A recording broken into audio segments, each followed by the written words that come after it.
Ladies and gentlemen, boys and girls, it's in the last time I was here. My name is Dante with a H at the end because I tried telling somebody my name is Dante with a H and they were like, oh, Hante. I was like, no, H comes at the end.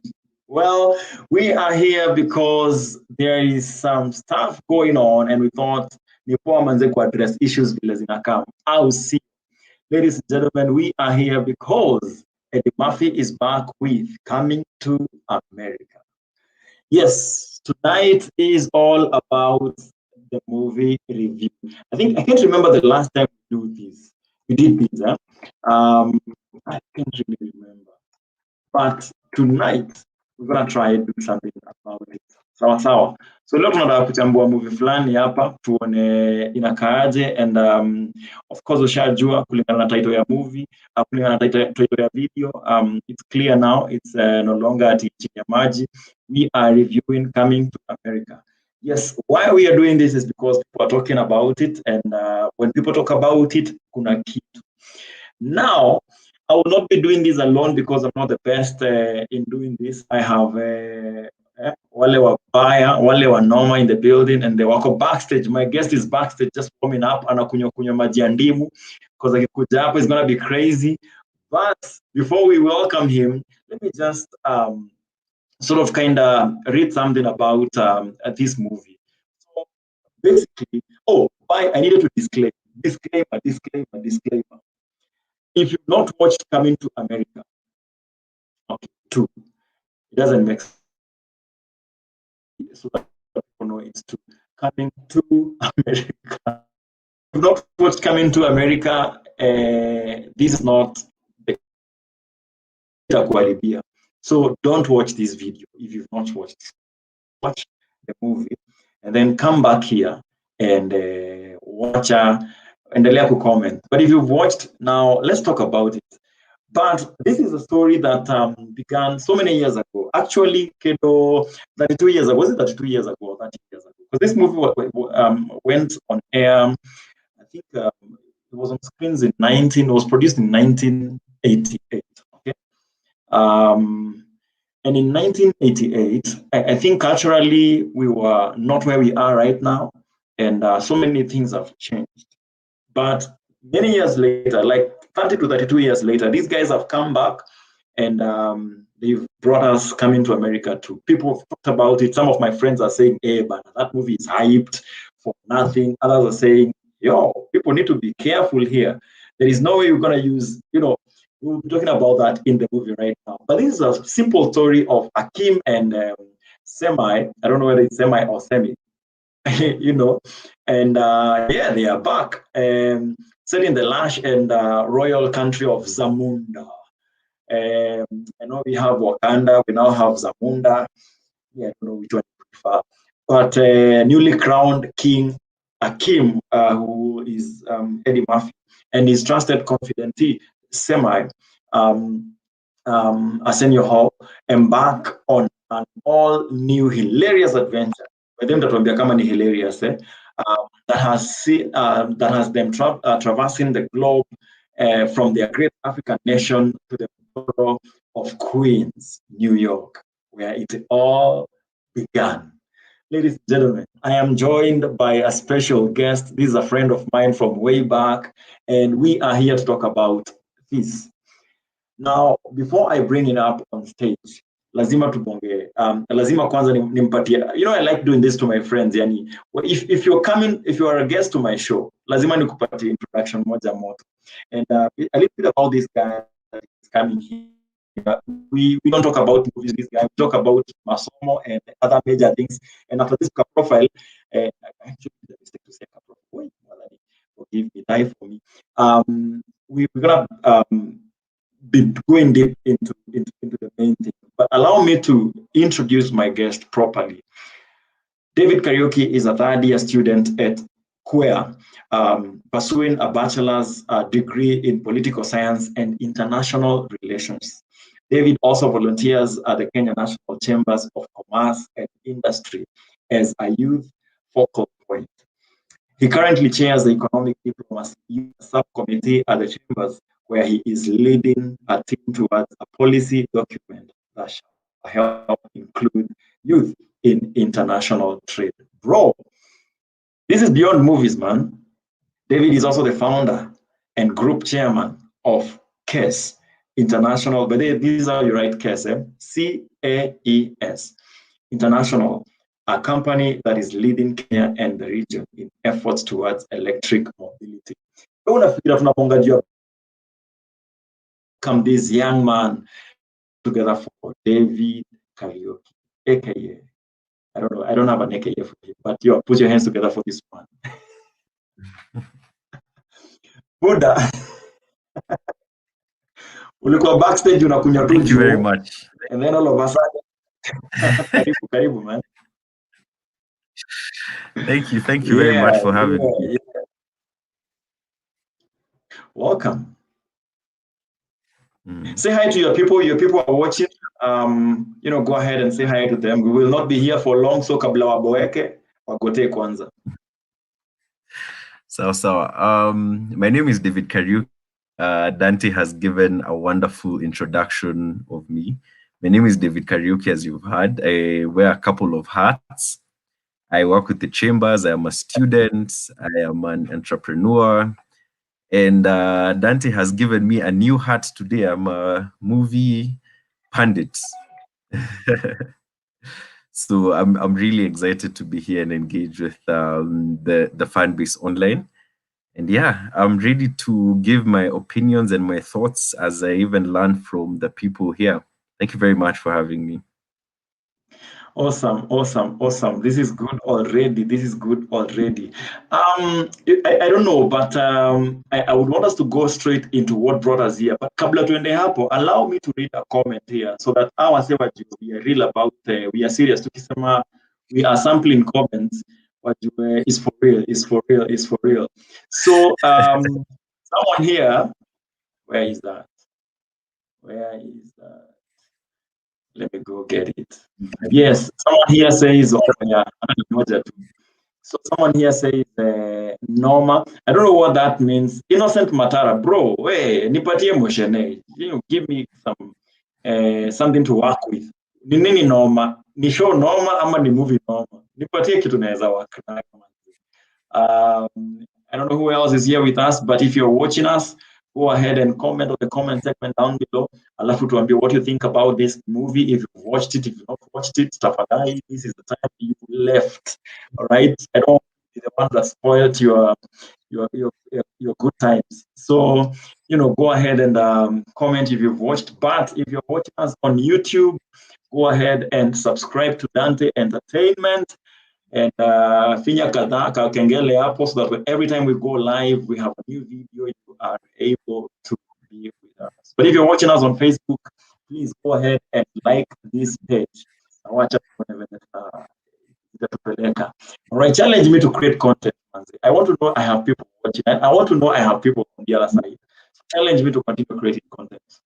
Yo, Buddha, back to what brought us here. So the movie is out. Very beautiful title. Where is the title? Let me get the title. Yeah, a very beautiful title, Coming to America.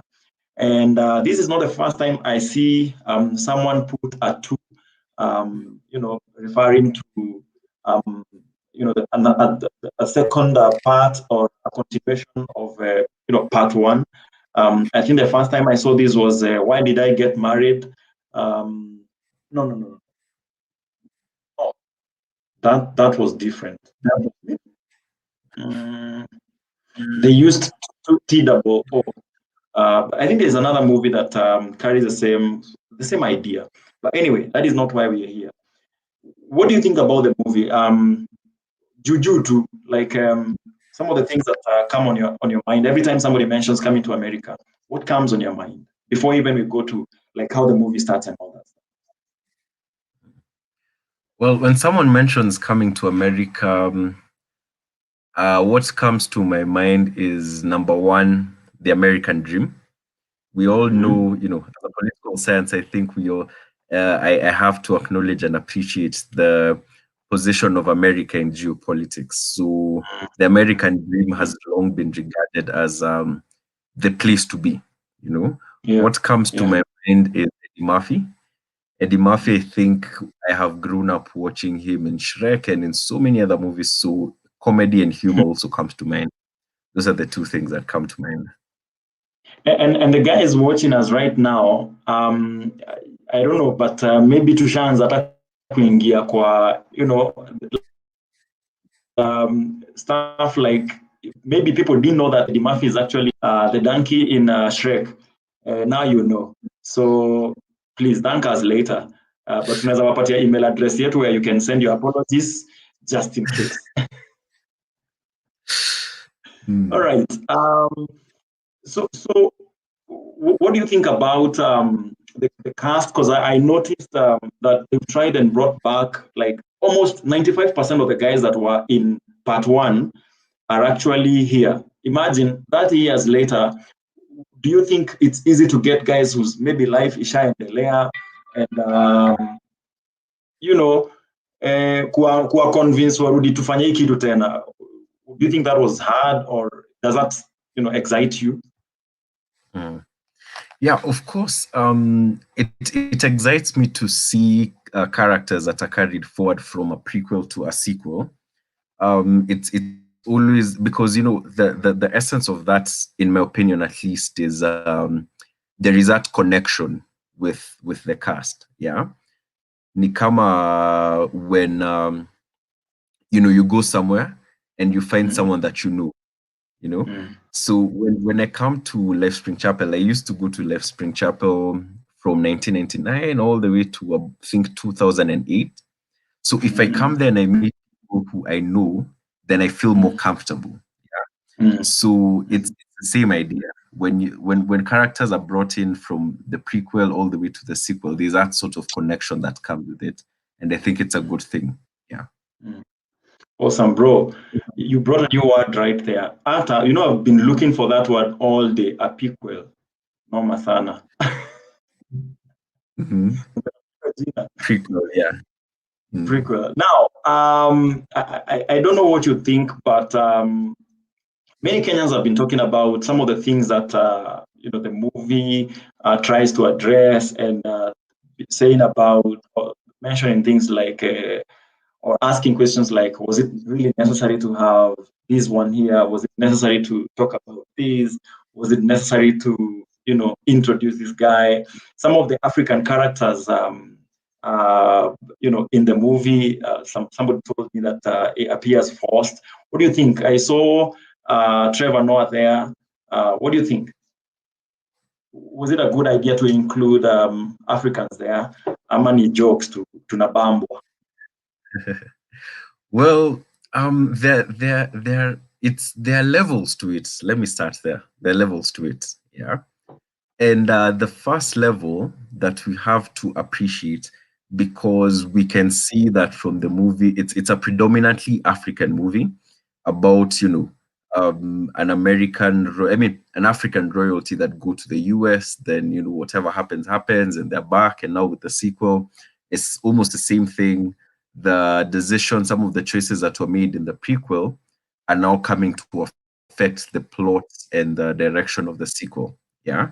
So the idea of the movie being predominantly African, then to me, it is, very, very important to have African cast there. And I think we saw an effort by the production team to include Africans in the movie. And I think that's an awesome thing. But, with that also comes a lot of, how should I put this? There is entertainment ethics around it, yeah. Because you're working with a culture of people, you're working with the culture of Africans and the culture of even Americans and Black Americans. So you have to be very, very careful, because there's a very fine line between appreciating people's culture and appropriating people's culture. There's a very fine line. And I think that is something that, might turn a little head, a few number of heads with the movie. But yeah, that's what I think. Wow. Wow. Earlier today, when we were speaking, you mentioned something, and I want to read that your comment here. You say that, well, to begin with, there are very elitist overtones in the entire movie. You know, historically, Black Americans have always felt like they are more superior to Africans. This comes out very strongly in this movie. The fact that it's Black Americans again playing African cultures with not so much regard for the African people or its culture, that is appropriation in and of itself. What did you mean? Okay. So allow me to begin by reading to us and to our audience online just the definitions of cultural appreciation and cultural appropriation. Okay. And this is not my knowledge. I mean, rather, this is not knowledge that I have produced, but I'm referring to the Austin University website. Okay. So they say that cultural appropriation, cultural appreciation, to appreciate, is when someone seeks to understand and learn about another culture in an effort to broaden their perspective and connect with others cross-culturally, whereas appropriation now simply taking, adopting, and cherry-picking one aspect of a culture that is not true and using it for your own personal interest. Is that clear? So you can see that there's a very fine line between cultural appreciation and cultural appropriation. So when I speak about elitism in the movie, number one, traditionally and historically, Black Americans have felt, superior to Africans. Wanasikianga, to an extent that only Africans waliomoka. And we know that the history to that is not the most colorful because we're speaking about slavery. Slavery was one of the world's largest derogations to human rights, to everything bad you can think about. Slavery, encapsulated. And I won't go into much detail about that, but it's not right when there is ethnocentrism. Sorry for this technical terms. Part of what we do in political science is a lot of culture understanding and acknowledging and appreciating culture. So that's why I brought me some of these terms. Sorry, can you hear me? Yes. I'm just saying that's why I brought you. Oh, okay. So forgive me if I use some of this term. So ethnocentrism is basically being, in very simple terms, it's being enclosed in your own culture and trying to view other people's culture from your own. Okay.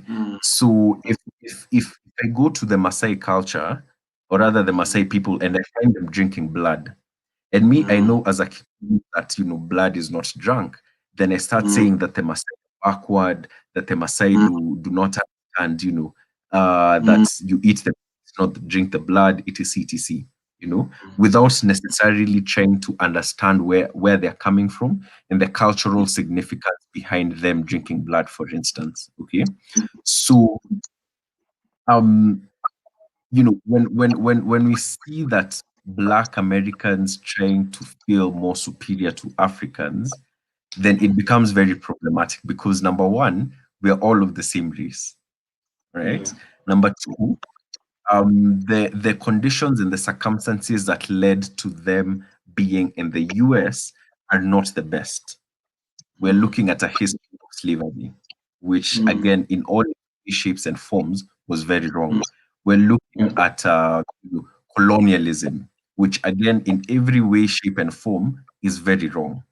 Okay, so that elitist nature becomes very, very difficult to appreciate because we're seeing that, okay, our Africans, of whom we were part of at some point in time in history, are not as good as us. And that becomes very problematic. So I hope that answers your question. Wow, it does. It does, definitely. All right. I want us now to go into the movie. We don't have so much time left. I want us to go into the movie and start from top. So this is done by Amazon. I can't remember who did it last time, but anyway, I don't think that's important. But what do you think about the introduction of this movie? Does it paint a proper picture of what we should expect and where we are at, or is it just a random intro? And let's talk about the Black culture, or let's talk about the story of two rich African boys who are now men, and blah blah blah. What do you think about the introduction? Does it capture your attention? Well, the introduction is actually very good because Okay. the prequel, as I had said before, there is a lot of originality in the script and in the characters. So that's one thing that I have to give the producers of the movie. There's a lot of originality, and watching the sequel now, the second bit of it, I think it's everything that I had expected, having watched the prequel, the first one, and I really enjoyed it. I think they do portray, to a certain degree, a good picture, and I put that in quote, a good picture of Africa, because Americans generally have very strong racial stereotypes as to what Africa looks like. Yeah, they think that Africans live in mud huts. They think that Africans wear skin cloth. They think that Africans, there are a lot of racial stereotypes that we don't have time to get into right now. But I think the work that they did in portraying the African culture as somewhere that's developed, somewhere where people have a voice and are in capacity to do things as they'd want them done. I think that's a good thing with the introduction of the movie. I like so it appears like there's a continuation, because in the prequel it's hey, it's your birthday, and then now in the sequel hey, it's your anniversary. So yeah, clearly there's progression in life, and you can see the story of a young man many years later, and of course it makes sense that it can't be your birthday anymore. It's now your anniversary, and I think it would have been boring if we went back to your birthday again. I think you're to relate. So that was good, and of course, I think also focusing on key life events. Birthdays and anniversaries are key life events, and at that point is when many people make choices that change culture, that change life, and that history. But watching the first one, the prequel, it challenged me and thought, when I was 20 years old, what are some of the decisions that I made that made me who I am today, that changed culture? And a young person watching today, what are some of the decisions that they can make right now and change culture, instead of always going, the mutaratara way, like the kawaida way? What are some of the decisions that we can make today? Like, you wake up and it's your birthday and it hits you differently, and you're like, yo, I can't continue like this. Something needs to change. That was quite challenging. But also now, maybe most of the people even watching these are not married, but to the married people, anniversaries, I think anniversaries are key, because it reminds you of a covenant and so many things that happened, on a certain date. But what are some of the things that you can, make choices or change, on a day like an anniversary? And I think they've been able to capture that well, and basically help us understand how these are not just life events; they should be life events. Yeah, yeah. There's the introduction of the family. What do you think? Three girls, no son. I think it's an important thing in the African culture to have sons, but there are people who don't have sons. Life stop at that. Tufanyaje sasa? Well, allow me to begin by, first of all, acknowledging that you've spoken about marriage and a few things in that line, and allow me to just appreciate and congratulate you on being newly married. We saw your wedding a couple of months ago, And let me say that we're really, really proud and happy for you. So, Sounds with you've mentioned a couple of things, and I think there are a couple of things going on there. Number one, with gender, I think gender is a very important thing to think about. And number two, youthful choices and decisions. Yeah. So let me speak on gender first of all. Yeah. Uh, we are moving into a world, and the world has definitely really, really developed and changed over the past 30 years, from the time the prequel was released to when the sequel has been released. I think in and around the time that the prequel was released, the world was still marred by gender discrimination, gender stereotypes, that women cannot do certain things. It's not so many places in the world where women could actually vote back in the 80s. Women's roles were traditionally, you know, uh, limited and relegated to the kitchen and domestic roles around the house. Yeah. But we're seeing that it's totally different right now. Women are empowered, women are going after careers, women are going after the jobs that have traditionally been viewed as male, as a reserve for men. Yeah. And I think that's a wonderful thing. And that also comes out very strongly in the movie, in and of itself. We're seeing that King Hakim did not have any sons, and that's where he had to go back to the US to get his quote unquote bastard son. Yeah. But we are seeing a very strong cast of women being portrayed in the movie. We are seeing, the firstborn daughter who has been preparing to be queen ever since she was born.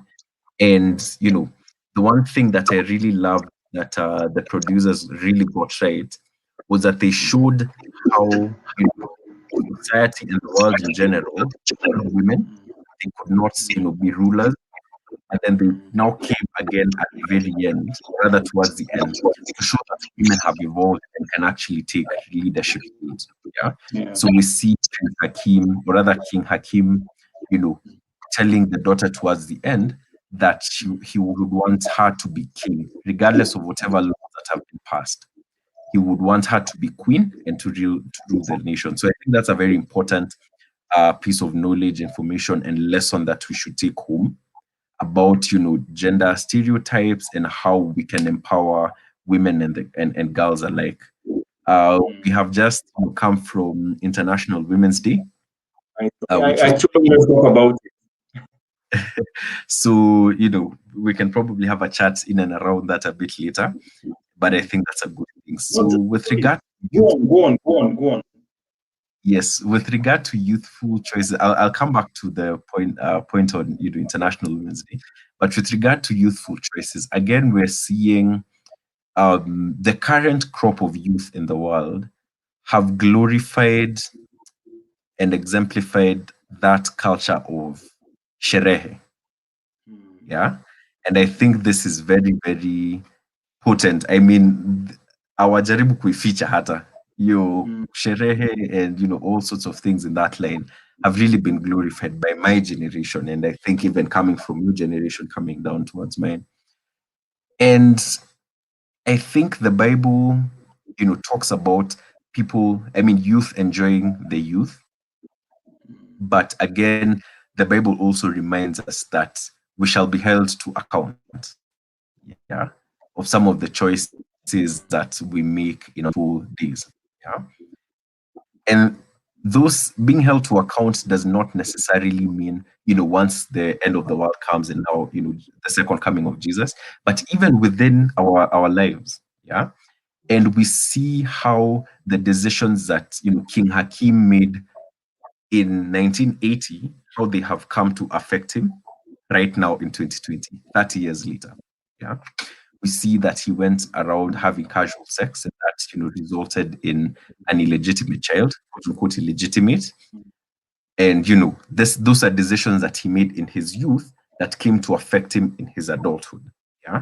And even just spinning this off to our current world right now, I think it's of imperative importance that the youth at this time and period in their lives make decisions and choices that positively influence and add value to their lives, vis-a-vis just making decisions, going with the flow, going with the masses, thinking that, they will be youthful forever, So Yeah. this goes to them investing in their minds, in their spirituality, in their physicality, all sorts of things. Yeah. Because these are choices that are made right now, but the effects really do come in latter part of adult life. So we could go on and on, but allow me to stop there for now. Then probably we can get in a few other questions. Wow, that's interesting, right? And I think you've hit the nail, Marlena Farr, and just that issue of what some of the things that could happen. It, you know, um, I don't even know how to put it, but I'm thinking at your 20s or when that's a very, it's a very prime, I don't even have the words for this, but it's a very important stage in your life. And if you don't make the right decisions, then it can really mess, even your future. And somehow we say Facebook, internet doesn't forget, but what also doesn't forget is your past. Your past will always come back for you, and itakupata off guard. So I think we have an opportunity to make the right choices today, and by the every person who is celebrating their anniversary or their birthday, congratulations, you've made it. But you have an opportunity to do something life changing today. Right, enough of saving the world. Now let's go into. I wanted to talk about the women. Now, this is the body part of the movie, and we are just from the International Women Day, and I thought about it even as you're speaking, and remembered how even this king guy, this king guy, the bastard son, needs a lady, a woman, for him to get his way around the puzzle. You get like Ilesinia Lion. I think he would never have been able to go through that if it was not his stepsister or the girl. So women really the movie showing women as people who are key in the society and how like behind every successful guy there is a woman chini ya maji, or behind every king there's a ladies or a lady who've helped them get there, and basically sort of trying to paint a picture of how no matter how powerful a man can be, I think it's important to have women around us. And I am now married, I agree 100%. Inakaga ni kama tunaelewa sana kwa ground, lakini chini ya maji tunajua kwenye we know who actually pulls the strings. Anyway, so when I think about the body here, the other thing that yes, please share what you wanted to talk about, to share, and especially around the women, International Women Day. Yeah, it's we recently celebrated International Women's Day, yeah, and I was very, very privileged to be engaged in an activity that commemorated the day in a very, very big way. So I was selected to be a judge at the Zuri Awards, and I think anyone and everyone who follows me on my social media platforms, Asante, anyone and everyone who follows me on my social media platforms has seen my comments, some photos from the event, my experience, and it was really lovely for me. Yeah, it's easily my best experience that I've had all year so far. I really loved it, and the theme this year was choose to challenge, and so we're looking as to how women have chosen to challenge different things, ideologies, stereotypes, biases, prejudices that have been put and set up against them in the past and even in the present, that either number one, try and make women as secondary citizens and men as a primary citizens, or reduce women to certain roles, gender roles, or even limit, systemically limit and discriminate against women. Yeah. And so we're celebrating how women have chosen to challenge this. I could give so many examples, the likes of, Harriet Tubman, the likes of the first American woman judge in the Supreme Court, even back home, the likes of Wangari Maathai, the likes of the Liberian president. I mean, we could go on and on, but I know time is of the essence, so we shan't delve into that. But I think my encouragement to all the women that might be watching this and the women in our lives would be to continue to challenge, to continue to rise against, gender prejudices and gender stereotypes. Women are not meant to be, in the kitchen. Human beings are meant to be in the kitchen. As a responsible human being, regardless of whether you're man or woman, you should know how to cook because it is part of being human being. Even so this goes especially to unions such as marriage, etc, and even at the workplace. I think that, and I do know that women should get an equal opportunity for opportunities even when they're competing against men, and they should not be discriminated against just because they are women. I think men, and as men we have there is male privilege and it is very real.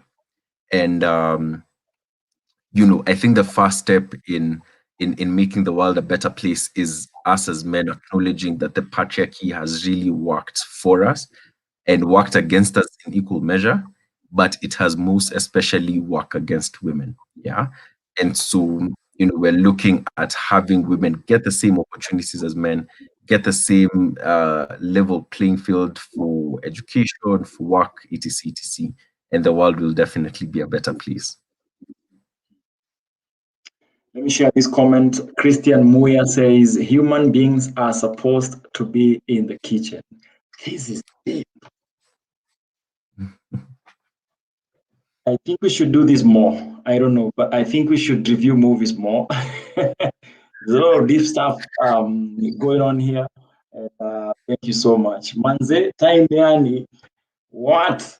Time is not on our side, but I want us to go into, the issue that every Kenyan is talking about. So every time you hear, a Swahili phrase in a or every time I hear a Swahili phrase in a Hollywood movie or international, a big movie, two things go on in my mind. I am like, wow, sisi how, like, yo. But then I'm like, you don't say habari yako, you say habari yako. And just feel like, hey, manze, si mngetafuta hata Mkenya aseme kitu vile inafa. So, the both sides, I'm just feeling proud that, we have been well represented, but also feeling like, well, we could have done a good job. I mean, kwanza, it's not Tanganyika, it's Tanzania. Tulishatoka Tanganyika kitambo. And number two, Africa is not a country. I mean, you can be doing a movie whose cast is in West Africa, and then in there, there's a scene where you guys are talking about, you're talking in Swahili. Yeah, it doesn't go like that.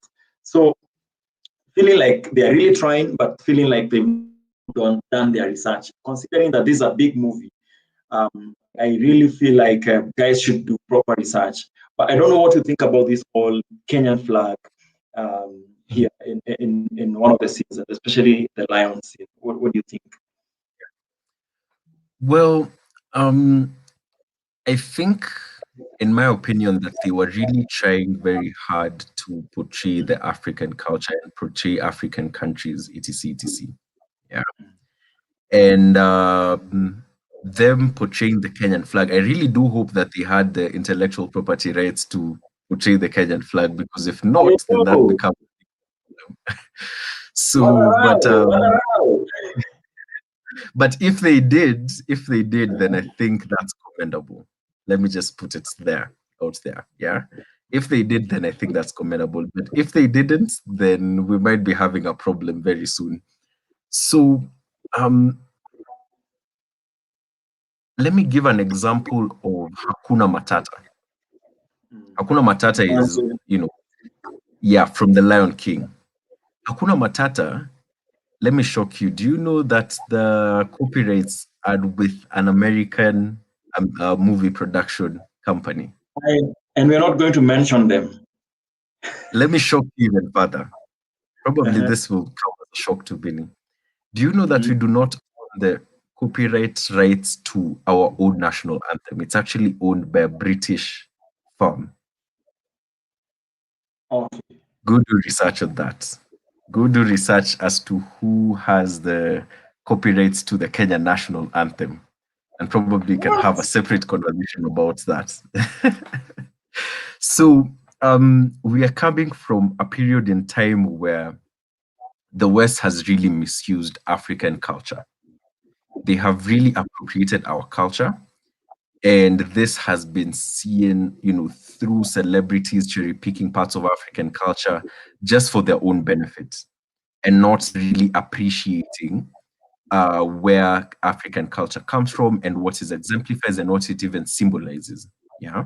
And as a student of politics and culture, it really does not bode well with me when we see, you know, um, Americans and the West in general portraying Africa as a country. Because I think, number one, it's very, very distasteful. Number two, it simplifies the more than, the thousands and thousands and thousands of cultures that are present within Africa to one very stereotypical and very, superficial culture that only, uh, propagates their own stereotypes about Africa, and this has been seen in the movie where they portray Africa as is it Zamunda?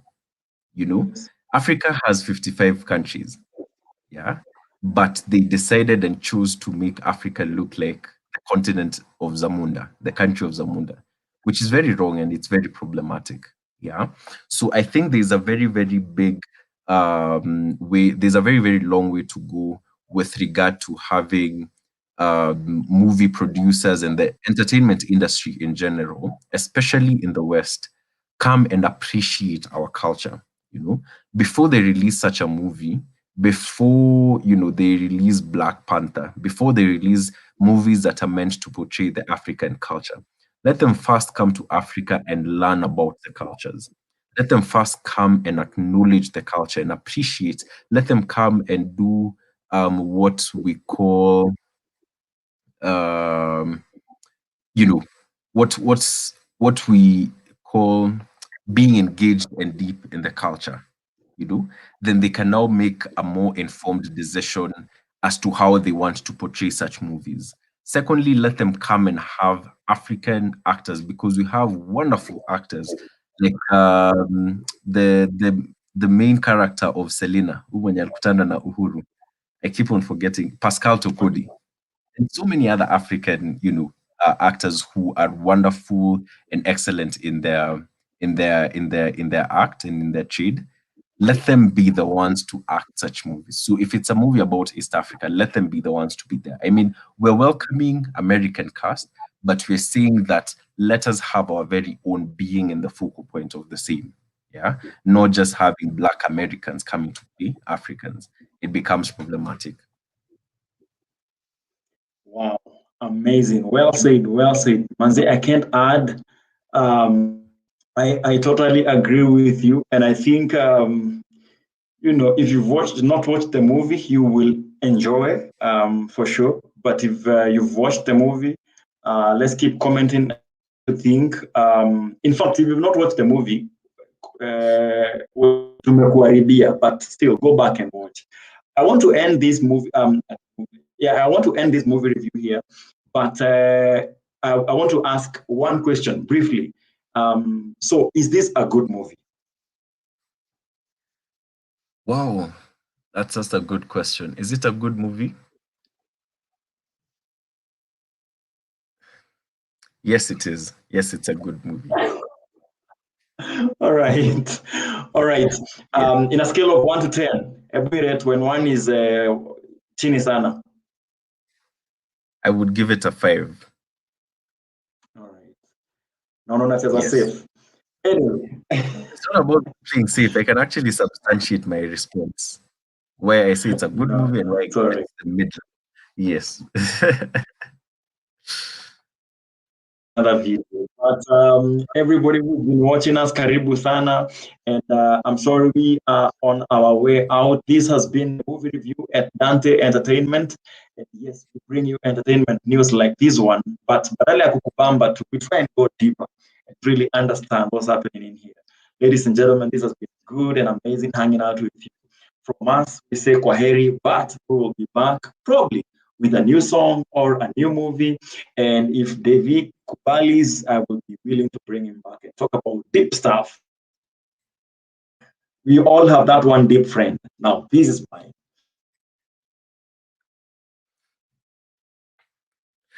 Thank you. Thank you very much. And have a awesome, awesome, awesome, awesome. All right, Sawa, that's it, guys. Badai and Baraka. Remember, we are also into entertainment. We have MCs and we can host online events for you, weddings and everything else. So if you need a plug for your events, we got you. Sawa, talk to us, talk to us, talk to us, and you can just write on this page, and we got you. I'll see you. Let me leave a number there that you can write to. 07 12648176. Yes, talk to us on that number on the screen, hapo hivyo, and we will be willing to, respond to your need. Yes, we give you more than just entertainment. We are Dante Entertainment. Baraka.